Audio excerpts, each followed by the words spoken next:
Bonjour à tous, il est dimanche matin, café pour se réveiller, juste après un peu de sport. Alors aujourd'hui, cinéma et survie. Alors on va parler d'un film un petit peu étrange.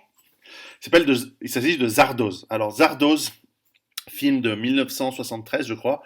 J'avais 2 ans, j'y suis pour rien. Film de John Borman, l'immense John Borman, rappelez-vous, c'est Délivrance, alors, qu'est-ce qu'il a fait comme film? C'est Conan le Barbare, c'est Excalibur. Il a fait vraiment des films puissants. Et alors pour l'histoire, je vais vous la faire très courte, mais je vais vous mettre en lien ici une excellente vidéo qui résume bien le film d'un point de vue, enfin, le narratif, cinématographique et même technique de l'excellente chaîne du Fossoyeur de films, donc je mettrai le lien ici dessus. Allez-y maintenant ou allez-y après cette vidéo, c'est pas grave. Il y a des spoilers, mais bon, c'est un film de 1973, donc normalement vous l'avez vu.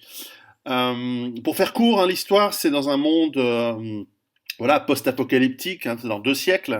Les humains sont séparés en deux catégories, comme c'est souvent le cas. Il y a d'un côté d'un côté les brutes, c'est-à-dire des hommes normaux qui survivent comme ils peuvent et qui sont en fait mis en esclavage par un autre groupe d'hommes qui s'appelle les éternels, sauf qu'ils ne le font pas directement, comme c'est souvent le cas. Ils le font par l'intermédiaire, comme c'est souvent le cas, d'une religion et d'un faux dieu, et pardon pour le pléonasme. Et donc, pour permettre cette domination, bien sûr, il y a l'aspect religieux, mais il y a aussi la force. La religion sans force ne fonctionne jamais. Et donc, il y a un certain groupe de brutes qui sont sélectionnés pour être les contremaîtres, pour être violents, à qui on donne des armes. Et c'est là où vous voyez l'une de ces contremaîtres, l'une de ces brutes, Z, joué par John Connery en slip. L'image était quand même assez cassante par rapport au rôle qu'avait Sean Connery à l'époque de James Bond. Et ce Z, on s'en rendra plus compte plus tard. C'est quelqu'un qui a été qui est particulièrement curieux, qui a été en fait hybridé entre ses élites et le peuple, et qui va, par curiosité d'abord, pénétrer dans cette immense tête de pierre volante qui est le système de communication de ces élites, de ces éternels, qui sont effectivement éternels, avec la populace, qui travaille, qui est forcée à travailler, qui est forcée à être dans l'agriculture. Alors ce qui est rigolo, c'est on voit un monde qui se passe 200 ans dans le futur, et on voit les gens qui sont encore en costard-cravate, certes déchirés, etc., mais ils n'ont pas réussi à se fabriquer des nouveaux vêtements. Bref, et il y a un champ de force entre ce monde, le monde des éternels et le monde des brutes, qui s'appelle le vortex, et qui est aussi le système qui leur permet d'avoir l'énergie nécessaire et le fait d'être immortel. Donc Z, Sean Connery en slip, arrive à monter dans cette tête en pierre. Il tue son pilote, qui est en fait le narrateur de l'histoire, et pénètre à l'intérieur d'une de ces zones occupées où vivent plutôt j'allais dire les Elohim, les éternels. Et donc, ce que l'on voit, c'est que, évidemment, il est attrapé, et là, les éternels, une partie se disent, il faut le tuer. Donc, c'est notamment. Alors, évidemment, alors, parenthèse, les éternels sont un monde utopique, LGBT, XQ, etc., où tout le monde est immortel, tout le monde est assez apathique. D'ailleurs, il y a des gens qui sont atteints d'une apathie profonde qui les rend quasiment végétatifs et un peu comme des zombies. Mais enfin, c'est un monde où tout le monde vit en harmonie, a de la nourriture en abondance. La violence est absolument inconnue depuis des siècles, depuis des décennies, depuis plusieurs générations. Et donc, dans ce monde, Consuela, je me souviens de son nom, un nom étonnant, donc jouée par la très jolie Charlotte Rampling jeune, quoiqu'elle est toujours jolie, vieille aujourd'hui, donc c'est rare pour les femmes. Eh bien, elle, elle veut le tuer. Elle dit non, non, c'est un danger, ce type est potentiellement violent. Alors, certes, il est très viril, en slip, avec le torse velu, encore assez musclé pour son âge. Je sais pas quel âge avait Sean Connery à cette époque, probablement dans la quarantaine.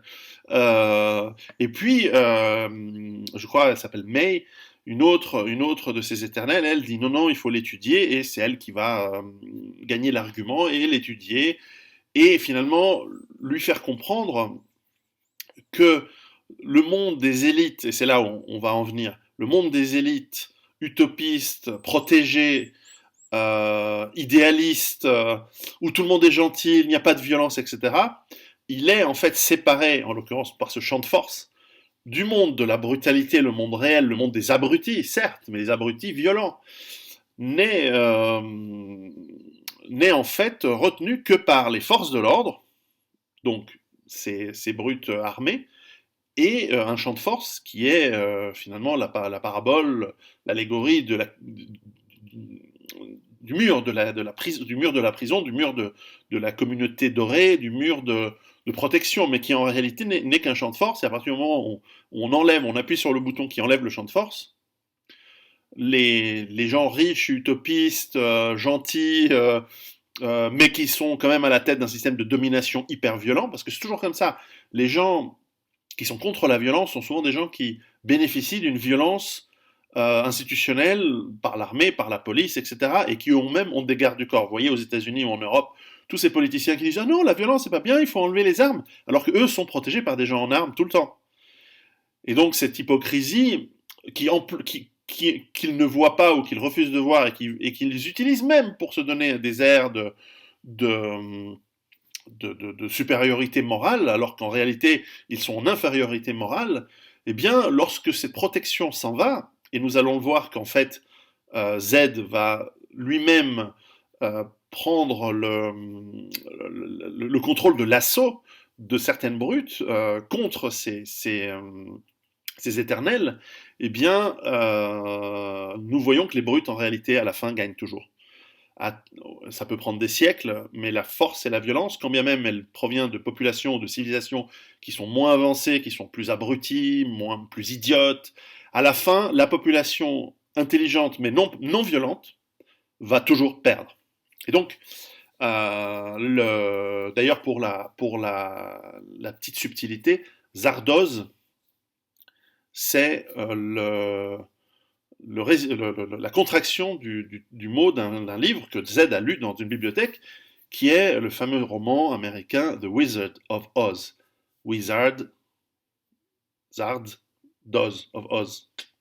Et qui déjà, dans ce livre, montrait un magicien et des sorcières, mais surtout le magicien, qui terrorisait une contrée, mais qui en réalité n'était qu'un petit bonhomme avec des machines et qui utilisait sa domination par l'intermédiaire là de la force mécanique, puisque ça se passait au début du XXe siècle.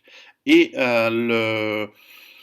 nous voyons là aussi qu'à partir du moment où il y a destruction de cette machine, c'est un cristal qui permet cette vie utopique et cette protection, eh bien, le monde redevient dans son chaos originel. Et qu'en fait, nous ne devons jamais oublier que la civilisation ne peut exister que si elle a une part en elle de violence et que si chacun de ses membres sont capables de la violence. Sinon, cette civilisation, à partir du moment où une civilisation devient pacifique et surtout non violente, on peut être pacifique et violent, mais on peut, si on est non violent, on va finir par être dévoré, bouffé, détruit par ceux qui sont violents, par les brutes en l'occurrence. Donc ce film est une allégorie, c'est une allégorie absolument hallucinante, psychédélique, très typique du début des années 70, complètement un peu folle, mais c'est un film avec une grande profondeur civilisationnelle et un grand message. Je ne suis pas sûr que c'était ce message-là que voulait John Borman à cette époque, mais en tout cas, la manière où était-ce un avertissement, mais la manière dont je l'interprète, c'est qu'il s'agit de survie civilisationnelle. Alors, il n'y a pas dans ce livre, et j'en terminerai, de message de survie en soi, si ce n'est que celui que j'ai dit, c'est-à-dire qu'avoir une part de violence et en être conscient est important. Je fais une petite digression. L'Empire romain, pendant longtemps, et même avant, lorsque c'était une république, même quand c'était des royaumes, était basé sur des citoyens qui défendaient la cité, comme les hoplites grecs avant, qui étaient dans une sorte de leur inspiration, qui étaient citoyens parce qu'ils défendaient la cité. Défendre la cité, à l'époque, c'était pas juste oui, moi je trouve qu'il faut faire ceci, il faut faire cela. Non, ça veut dire mettre son armure, prendre son bouclier, sa lance et son épée, et aller avec ses copains défendre la cité face aux ennemis, que ce soit une autre cité concurrente, rivale, ou que ce soit des invasions barbares, que ce soit les Celtes, les Gaulois à l'époque, etc. Enfin, c'était des cousins, mais enfin, ils se tapaient entre eux. Et aujourd'hui, nous sommes dans un monde paradoxal où les brutes sont déjà dans la cité, les brutes sont déjà partout, et comme dit Jack Donovan, nous devons réapprendre, si nous voulons survivre, à redevenir des barbares. Nous aussi, nous devons réapproprier notre part de brute qui est en nous, et nous devons rejeter cette utopie mortifère qui est en train de partir dans ses dernières hallucinations, avec justement le modèle LGBT, avec tous ces modèles d'égalitarisme, il y a de théories du genre. Ceux-ci sont des... C'est pour ça que ils sont pas si importants que ça, à moins que vous soyez religieux, chrétien, ou pour vous c'est une abomination. Mais en réalité, il faut rire de cela, car ce sont les signes avant-coureurs de la fin de la civilisation qui va être prise par les barbares, les violents. Alors, soit vous redevenez vous-même barbare et violent, ce que vous devez faire, à mon avis, de toute façon. Soit vous quittez cette civilisation qui va s'effondrer, et vous allez dans des civilisations où il reste des gens qui sont encore normaux, comme l'Europe de l'Est, la Russie ou d'autres contrées à travers le monde. Mais les États-Unis et l'Europe occidentale vont mourir de ça. Alors peut-être qu'elles se transformeront dans autre chose. D'ailleurs, à la fin de Zardoz, alors spoiler à mort, hein, évidemment, nous voyons que justement Consuela et Zed finissent par s'échapper ensemble, finissent par fonder une famille, et on les voit d'une manière cinématographique assez habile et résumée, on les voit finalement survivre et redevenir un monde humain normal, c'est-à-dire finalement avec des enfants qui ensuite quittent le foyer, et ensuite ils vont mourir, et ils laissent leur trace, la trace de l'humain qui veut toujours laisser une trace de lui-même. Je salue Frédéric Delavier, qui veut laisser une trace de lui-même, en l'occurrence des traces de main sur un mur. Très beau film, j'ai trouvé étrange, hein, je l'avais vu il y a peut-être 30 ans la première fois, et, c'est un film hallucinant, mais voilà, le message, à mon avis, est très puissant dans la survie civilisationnelle. À vous d'aller le voir, vous le trouvez facilement en ligne. Encore une fois, la vidéo du Fossoyeur de film est très très bien. À très bientôt et préparez-vous et soyez un barbare. Et soyez violent quand même de temps en temps.